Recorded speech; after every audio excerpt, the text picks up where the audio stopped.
Selamat pagi. Pada materi kali ini kita akan membahas tentang fungsi dalam pemrograman C++.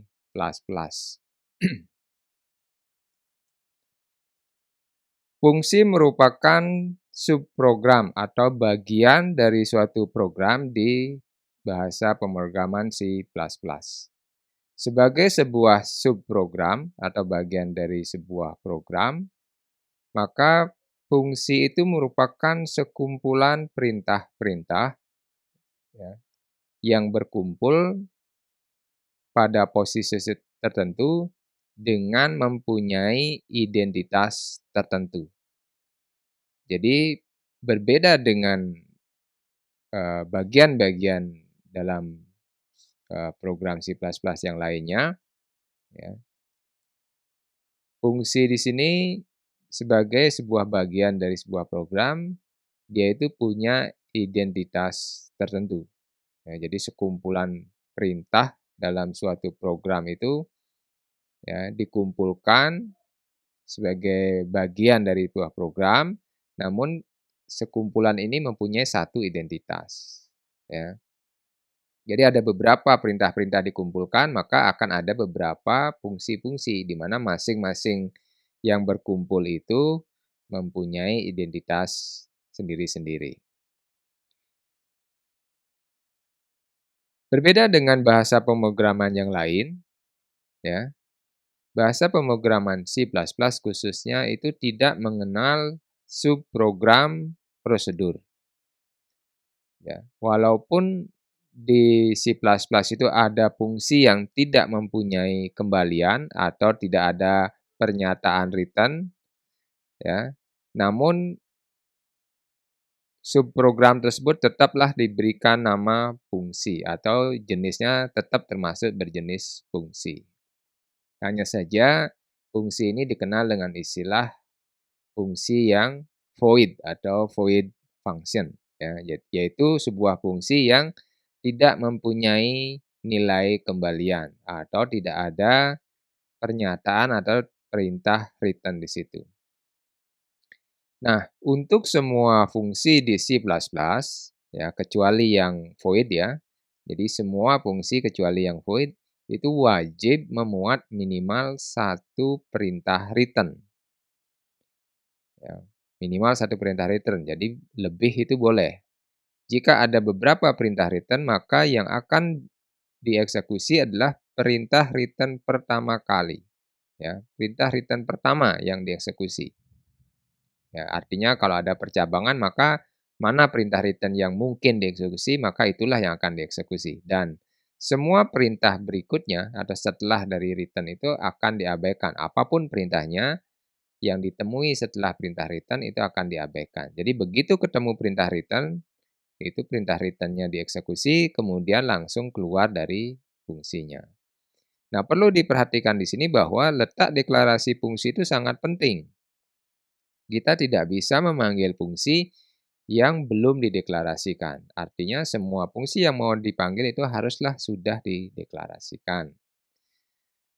Sintak pemanggilan fungsi itu seperti ini. Ya. Di mana pertama itu kita harus mendeklarasikan tipe dari kembalian fungsinya. Khususnya ini untuk yang bertipe non-void, ya, untuk fungsi yang non-void. Apabila fungsinya void, maka tipenya di sini diisi dengan void. Jadi cara membedakan fungsi itu void atau tidak itu kita lihat dari tipe kembaliannya. Apabila tipe kembaliannya void, maka dia adalah fungsi void. Apabila tipe kembaliannya non-void, maka tipe kembaliannya adalah sesuai apa dengan tipe data yang dikembalikan. Lalu diikuti dengan nama fungsinya. Ya, nama fungsinya sesuai dengan peraturan penulisan identifier di C++, yaitu diawali dengan huruf, ya, lalu boleh diikuti dengan huruf, angka, dan underscore. Setelah nama fungsi itu dilanjutkan dengan parameter fungsi. Ya, parameter fungsi. Ya, di mana setiap parameter ini harus jelas tipe data dari parameternya. Jadi setiap parameter itu harus jelas tipe datanya. Jadi kita tidak bisa merangkap atau mendeklarasikan satu tipe data untuk lebih dari satu parameter. Jadi setiap parameter punya tipe data sendiri-sendiri dan harus dideklarasikan sendiri-sendiri. Walaupun tipe datanya sama. Jadi kalau param 1 dan param 2 ini sama, masing-masing harus dideklarasikan sendiri. Setelah itu diikuti dengan kurung kurawal ya untuk menandakan kelompok atau sekumpulan perintah yang masuk dalam fungsi yang diberikan identitas ini. Nah, semua perintah-perintah fungsi itu ditempatkan di antara blok kurung kurawal ini. Contoh deklarasi fungsi adalah seperti ini. Ini adalah contoh bagaimana fungsi itu kita deklarasikan. Fungsi ini adalah fungsi dengan kembalian integer, diberi nama fungsinya adalah max, kemudian dia punya dua parameter yaitu variabel A dan variabel B, di mana keduanya bertipe data integer. Jadi masing-masing harus dideklarasikan integernya. Tidak boleh satu integer untuk keduanya. Kenapa? Karena tanda koma di sini adalah pemisah parameter yang independen, jadi berbeda satu sama lain. Karena di sini fungsinya non-void, maka minimal harus ada satu return. Ya, di sini ada dua return. Jadi nanti yang dieksekusi adalah yang pertama mungkin dieksekusi dan setelahnya akan diabaikan. Kemudian kalau itu tadi kita sintak untuk mendeklarasikan fungsi, lalu bagaimana sintak untuk memanggil fungsinya? Sintak untuk memanggil fungsinya itu adalah tergantung tipe fungsinya, apakah dia fungsinya void atau non-void. Apabila non-void, maka kita cukup menuliskan nama fungsinya, lalu diikuti dengan argumen yang sesuai. Ya, sesuai dengan parameter dari deklarasi fungsinya. Kemudian apabila dia yang non-void, maka kembaliannya harus kita berikan ke suatu variabel. Nah, contoh pemanggilan fungsi max tadi ya. Fungsi max tadi itu kan seperti ini. Ya. Dia punya dua parameter, maka kita panggil dengan menuliskan nama fungsinya, yaitu max, lalu diikuti dengan dua argumen sesuai dengan jumlah parameter di sini, yaitu 2. Yaitu 2 untuk A dan 3 untuk B. Nah, nanti salah satu dari perintah return ini, ya, yang bertipe data integer itu akan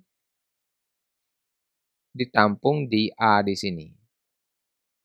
Ya, jadi A di sini adalah menampung perintah return, salah satu perintah return yang ada di fungsi max ini. Di mana fungsi variabel ini harus sama dengan tipe data yang ada di sini. Jadi sama-sama integer.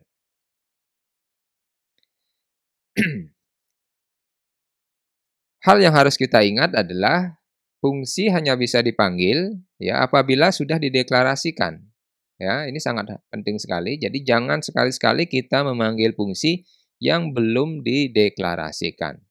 Apabila kita memanggil fungsi yang belum dideklarasikan, maka oleh compiler fungsi itu tidak dikenal. Artinya kita memanggil suatu identifier yang belum dideklarasikan, sehingga akan mengakibatkan error atau identifiernya tidak dikenal.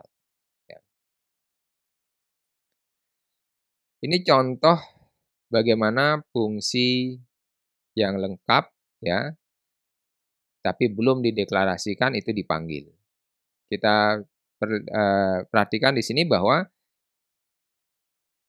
fungsi main itu adalah fungsi utama di pemrograman C maupun C++. Jadi fungsi main ini adalah fungsi yang akan dieksekusi pertama tanpa perlu dipanggil, itu akan langsung dieksekusi. Nah, di sini di fungsi main ini pada baris ke-7 itu ada perintah untuk memanggil fungsi max AB. Ya. Sementara sebelum baris ke-7 ini, dari baris ke-1 hingga baris ke-6 ini belum pernah ada deklarasi fungsi max AB. Maka pada saat eksekusi terhadap baris ketujuh ini, fungsi max AB ini belum dikenal. Maka di sini akan mengakibatkan error, ya. Ini akan mengakibatkan error. Walaupun pada baris ke-10 di sini kita sudah mendeklarasikan fungsi max AB. Tetapi ini tetap mengakibatkan error karena fungsi max AB ini dideklarasikan setelah dipanggil. Jadi pada saat dipanggil ini sebelum dikenal, gitu, ya.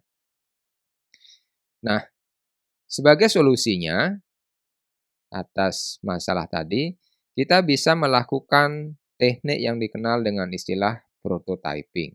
Apa itu teknik prototyping? Teknik prototyping merupakan suatu upaya untuk mengatur tata letak bagaimana kita mendeklarasikan fungsi, ya. Bagaimana kita mendeklarasikan suatu fungsi. Misalnya, kita memanggil suatu fungsi tetapi fungsinya belum dideklarasikan. Kenapa belum dideklarasikan? Bisa jadi karena kita belum menuliskan kode daripada fungsinya.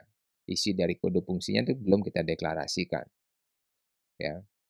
Atau kita mengalami kesulitan di mana harus mendeklarasikan atau menuliskan kode dari suatu fungsi. Jika kita punya fungsi misalnya A, B, dan C. A memanggil B, B memanggil A.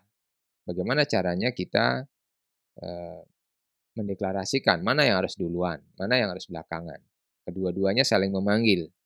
Tentu yang belakangan akan sulit memanggil yang duluan akan sulit memanggil yang belakangan. Nah, untuk menghindari hal itulah kita bisa melakukan prototyping. Apa itu prototyping? Jadi, kita cukup mendeklarasikan header dari fungsinya saja. Jadi, kita tidak perlu menuliskan perintah-perintah di dalam fungsinya. Jadi, kita cukup mendeklarasikan header-nya saja. Jadi, kepalanya saja, yaitu tipe data, nama, dan parameternya saja.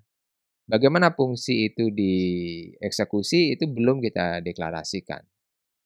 Ya, karena kita hanya menulis header-nya saja, maka inilah yang dikenal dengan istilah prototyping. Jadi kalau saya punya dua fungsi A dan B, di mana satu sama lain saling memanggil, maka kita tidak masalah menuliskan header-nya. Ya. Ini contohnya adalah fungsi max AB dan fungsi min AB.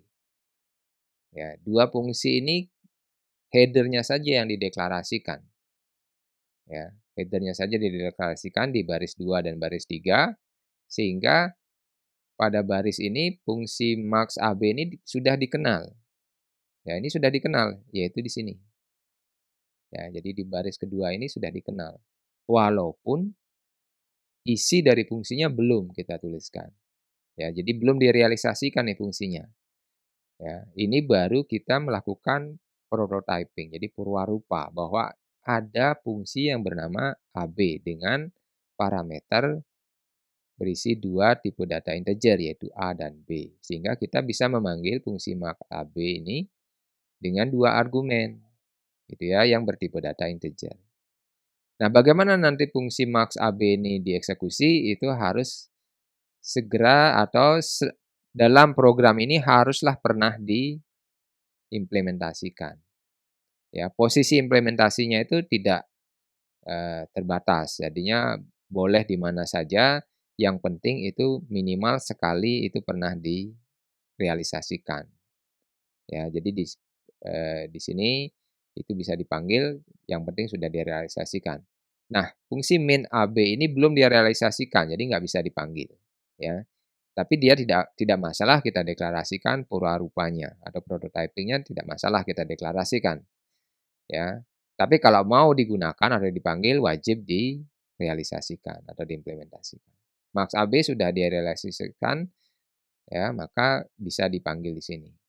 Ya, jadi nanti dia dipanggil ke sini, dari sini kemudian tarik ke sini. Gitu, ya. Nah, pada saat kita mendeklarasikan fungsi, itu kan ada tipe data kembalian, nama fungsi, dan parameter. Parameter ini akan menentukan apa yang bisa dipanggil terhadap suatu fungsi. ya, bagaimana kita melakukan passing data terhadap suatu fungsi. Tadi contohnya adalah fungsi max yang punya 2 parameter input yaitu A dan B, ya. Nah, artinya apa? Artinya ketika kita memanggil fungsi max di sini kita harus memberikan 2 data untuk mengisi A dan untuk mengisi B. Nah, sebenarnya cara kita mendeklarasikan bagaimana max ini akan menerima data itu ada 2 yaitu by value dan by reference, ya. By value itu apabila kita mendeklarasikan suatu fungsi, di mana fungsi itu kalau dipanggil, yang diberikan ke parameter itu adalah nilainya saja, ya. Yang diberikan ke parameter itu hanya nilainya saja. Sementara by reference, apabila yang diberikan ke fungsi yang dipanggil itu tidak hanya nilainya, tetapi sekaligus wadah atau pointer atau reference ke lokasi memori yang menampung data tersebut, ya. Jadi tidak hanya nilainya, tapi juga lokasi memori di mana data itu ditampung, itu juga diberikan ke, fungsi tersebut. Sehingga fungsi itu punya hak untuk melakukan segala operasi memori di lokasi yang diberikan. Kalau by value, fungsi tersebut hanya boleh melakukan operasi terhadap value yang diberikan atau nilai yang diberikan, ya. Jadi value itu akan disalin atau di-copy kemudian ditempatkan di lokasi yang lain di memori. Sementara asalnya itu akan tetap menjadi haknya pemanggil. Jadi fungsi yang dipanggil tidak punya otoritas untuk melakukan, perubahan, ya. Jadi perbedaan antara by value dan by reference itu ditentukan oleh deklarasi fungsinya, bukan oleh pemanggil. Ya, jadi penentu dia by value atau by reference itu adalah tergantung bagaimana kita mendeklarasikan. Nah, sintak untuk deklarasi by reference itu adalah kita menambahkan tanda dan atau persen, ya, sebelum nama variabel di deklarasi parameternya, ya. Contohnya, jadi ini contoh yang pertama itu adalah by value di mana variabel A dan variabel B sini akhirnya akan diberikan nilai saja ketika dipanggil. Jadi ketika dipanggil di sini max AB, nilai A yaitu 2 dan nilai B yaitu 1 diberikan ke sini. Jadi A akan diberikan nilai 2, B yang diberikan 1. Sementara alokasi memori untuk variabel A kapital dan B kapital ini tetap menjadi otoritasnya main, tidak diberikan ke max AB. Tapi berbeda di sini, di kode B di sini ya, parameter B ini adalah bertipe by reference. Artinya apa? Ketika dipanggil oleh fungsi main, A ini diberikan value-nya yaitu 2 dan B ini diberikan B itu sendiri, B kapital, ya. Jadi B kapital lah yang diserahkan ke B kecil di sini. Sehingga sebenarnya operasi di dalam sini, ini, itu adalah operasi terhadap B kapital ini. Maka apapun yang terjadi di B kecil ini akan mempengaruhi B kapital ini. Sementara tidak di by value. Jadi itu perbedaan ketika kita mendeklarasikan by value dan by reference. Untuk itu kita harus hati-hati kapan sebaiknya menggunakan by value dan kapan menggunakan by reference. Gunakan by value ketika kita hanya perlu value-nya saja, nilainya saja. Kita tidak perlu lokasinya, kita nggak perlu wadahnya. Gunakan by reference apabila kita ingin melakukan atau mewariskan hasil perubahan ke pemanggil sekaligus tanpa harus melalui return atau lewat wadahnya langsung, ya. Nah, berikutnya kita membahas yang dinamakan sifat overloaded. Apa itu sifat overloaded? Sifat overloaded adalah suatu kondisi di mana kita bisa mendeklarasikan suatu fungsi di C++, ya, maupun di C ya, itu apabila fungsinya itu mempunyai nama yang sama, ya, mempunyai nama yang sama. Jadi nama fungsinya sama persis begitu ya. Baik itu nama secara harfiahnya maupun secara sintaksisnya. Jadi jenis hurufnya juga sama, jenis karakternya juga sama, ya. Jadi benar-benar sama persis karena di C itu adalah case sensitif, jadi huruf besar dan huruf kecil itu berbeda artinya, maka ketika sama persis itu berarti juga jenis hurufnya harus sama, ya. Bisakah kita memberikan nama fungsi yang sama? Bisa, ya, bisa. Dan di C itu dinamakan dengan overloaded. Lalu bagaimana caranya C memilih fungsi mana yang kita panggil sebenarnya? Fungsi itu akan dibedakan berdasarkan tipe data kembaliannya, jumlah parameter inputnya, ada jumlah argumennya, dan tipe data dari parameternya. Ya, jadi tipe data parameternya. Nama boleh sama, asalkan salah satu di antara ini berbeda, maka fungsi itu adalah berbeda. Jadi sedikit berbeda dengan identifier yang lain ya, selain fungsi. Jadi identifier fungsi di C++ itu boleh sama persis namanya, asalkan salah satu di antara ketiga ini berbeda. Ya, salah satu, minimal salah satu. Jadi ketiga-tiganya berbeda tentu saja boleh ya, minimal salah satu itu berbeda, ya. Nanti compiler itu akan bisa menentukan dengan tepat berdasarkan rujukan ketiga hal ini, apakah berdasarkan tipe data kembaliannya, jumlah parameternya, atau tipe data di parameternya. Contoh adalah di sini ada 3 fungsi F kirim yang namanya sama persis. Nah, kembaliannya juga sama persis nih, kembaliannya sama-sama integer. Lalu apa yang membedakan? Yang membedakan adalah jumlah dan tipe parameternya, ya. F kirim yang pertama itu jumlah parameternya ada 3, ya. Sementara F kirim yang kedua dan yang ketiga di sini jumlah parameternya ada 4, ya. Jadi kalau dipanggil dengan 3 argumen, maka yang dimaksud adalah yang pertama. Kalau dipanggil 4 argumen, maka salah satu di antara yang kedua dan ketiga. Lalu bagaimana caranya membedakan yang kedua dan ketiga? Itu berdasarkan tipe argumennya, ya. Yang kedua di sini 3 argumen itu adalah string, 1 argumen integer. Sementara yang ketiga, keempatnya adalah string. Jadi kalau kita memanggil fungsi f kirim dengan 4 argumen string, maka yang dimaksud adalah yang ketiga. Kalau kita memanggil fungsi f kirim dengan 3 argumen string, maka yang dimaksud adalah yang pertama. Gitu. Jadi compiler akan dengan tepat bisa menentukan yang mana yang dipanggil. Nah, bagaimana kalau jumlah dan tipenya sama? Nah, itu akan menyebabkan ambigu, maka itu tidak bisa, ya. Jadi kita harus minimal salah satu harus berbeda, ya, minimal salah satu harus berbeda. Jadi nggak boleh semuanya sama. Kalau semuanya sama, ya berarti fungsinya itu adalah sama. Nah, demikian pembahasan kita tentang fungsi di C++. Terima kasih atas perhatiannya, sampai jumpa.